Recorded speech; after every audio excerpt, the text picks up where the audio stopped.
Magandang araw, buddies. This is Chris Sniper. Nandito tayo sa Malaybalay area na dating kinampuan ni General Yamasita and General Tongho, General Tanaka, General Homa at iba pa. So itong ipapakita natin is turtle marker, pero mayroon siyang tinatawag na arrow marker. Kaya binablog ko to dahil paminsan-minsan lang ito makita na may perfect arrow. So yan siya. So kung makita nyo, may arrow way, na arrow talaga na ginuguhit. So sa formation ng stone na to, turtle back. So ibig sabihin, maraming deposit dito na water level. So ito muna ipakita kong arrow way niya. Yan. Ito siya, perfect arrow talaga eh. Yan, tingnan natin. Yan.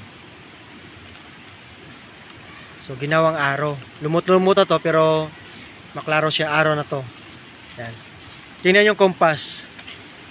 Naka due south ang arrow. So ibig sabihin sa back nito is tubig. Norte. Yan. Yan ang creek. Matubig dyan. Yan. Yan ang terrain. So dyan na portion. Yan. Creek yan siya. Okay. Anong creek to, Kipe? Sawaga. Sawaga River. River pala eh. So dati may mga Hapon dito na naliligo. So talagang may Japanese encampment. So ito ipapakita natin is ang turtle marker. Yan siya, may ulo, then may katawan pero walang paa. Then nilagyan ng arrow sa ulo, ibig sabihin direksyonal. Yan siya. So makikita talaga natin na arrow talaga eh. Yan, oh. Yan ang compass, north-south alignment. Okay. So ngayon, susukatin ni Black Phantom ang distansya. Okay. Pakisukat, Kipe. Yan lang yan. Yan muna ang maliit. Ito muna ito. 5 inches yan. Lock mo. Ayan.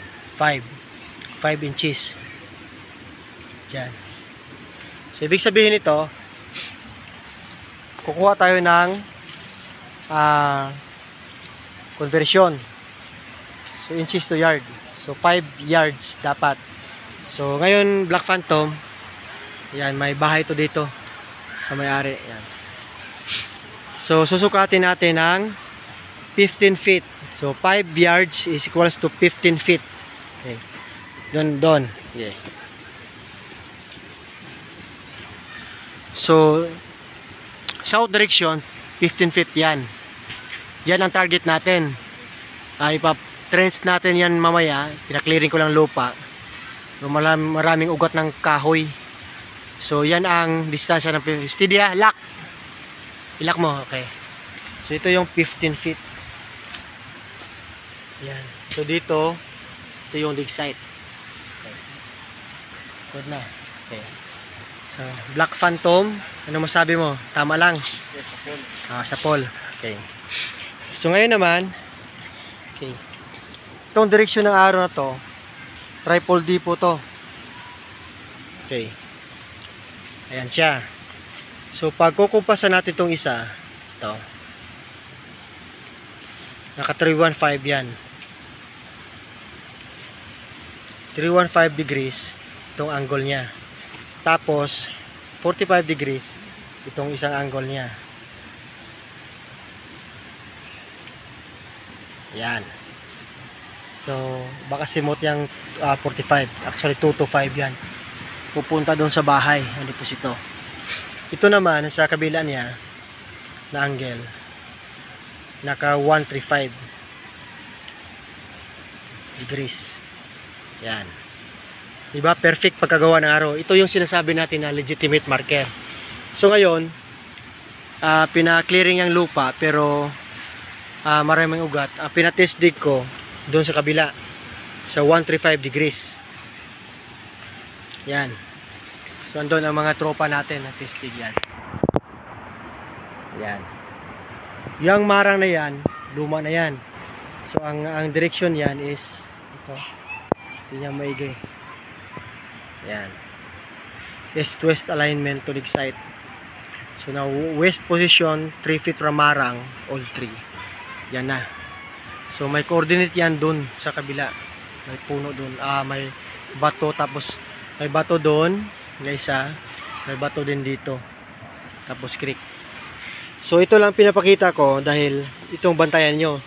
Pag ang arrowway ay perfect siya, tulad yan, marker talaga yan. So sa mga nakatira dito, ibig sabihin yan, walang gumagawa ng mga Pinoy, gawa ng Japanese. Yan. So sana maintindihan nyo buddies na hindi basta-basta ang pag-trace ng STM. Dapat naka-align siya sa 83 grams or single compass decoding. Ito alam natin to na may sukat, may tamang sukat siya. Tapos may alignment doon. So ibig sabihin north-south alignment. Sa north nito ay tubig. So yan pinakita ko, may tubig yan. May mga bata pa doon ligo. Yan. Tubig talaga yan sa Waga River. So ngayon, sa south direction naman, ito yung mga target natin. So ulitin ko, ang arrow na to is 5 inches. Converted into directional distance, 5 yards. So 15 feet, yun ang target natin. Diyan. Diba? Napakasimple na single compass. Pero legitimate talaga ang marker. Yan. Okay. Ayun. Laruhin nyo. Arrow na perfect. Kasya pa nga. Compass, yun rin. Ba? Wala tayong masabi. Talagawang gawa na talaga ng Imperial Japanese Army Engineering Battalion. Tapos turtle back. Yan siya. Okay. So, tingnan natin ang coordinate ito. Kunin ko yung compass. Tapos punta tayo sa testing. So, ito yung primary target niya. Ito yung alignment sa south. 15 feet. Galing doon. So gumagamit tayo ng COGD Fujiwara decoding kay kay sa mentor ko, brother Sato. Ito yung tinuturo niya sa akin. Applicable sa Bukidnon. So talagang sapul na sapul lahat. So ito may marker to sa ilalim. Hindi ko pa pinatuloy kasi may maraming ugat. So ngayon naman dito sa nag-test dig, ito na, itong target no. East-west alignment. Yan. Okay. Due east. Yan. Yan ang pinatest dig ko. Yan. Yan sila ngayon. 21 feet galing dito. Tingnan natin, no? Compass. Yan. Okay. Yang marang na tatlo yan. Luma yan. Okay. Yan. Align. Dito may coordinate marker. So, itong hole na to, yun pa rin, north-south alignment sa pinahukay natin. Yun pa rin, 21 feet. Yan. Fix half buried marker na STM or surface terrain marker na naka-align doon sa dig site. Ayan. Ang sukat, 21 feet. Yan. Diba? Perfect. Yan. So, dyan nag-testing ang tropa natin. Yang marang naka-line. Yan, tatlo. East-west alignment yan.